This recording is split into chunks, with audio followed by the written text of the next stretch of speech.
Herkese selam. Bugün sizinle beden reaksiyalarına ait yeni sözler öğrenirik. Zum Beispiel kızarmak. Bunu Alman dilinde necə deyirik? Rot werden. Numunəyə baxaq. Ich werde rot, wenn ich ein Kompliment bekomme. Tərif alanda kızarıram. Rot werden, kızarmaq.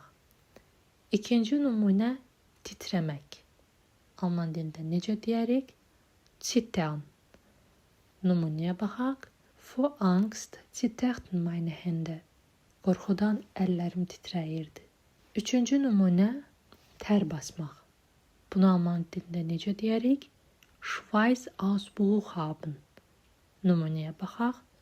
Vor der Prüfung hatte ich einen Schweißausbruch. İmtahandan əvvəl məni tər bastı. Dördüncü, sonuncu nümunəmiz boğazda düyün hiss etmək. Bunu Alman dilində necə deyirik? Einen Kloß im Hals haben. Numunəyə baxaq. Als ich mich verabschiedete, hatte ich einen Kloß im Hals.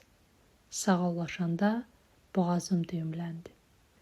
Bugünlük bu qədər. Hər kəsə təşəkkürlər.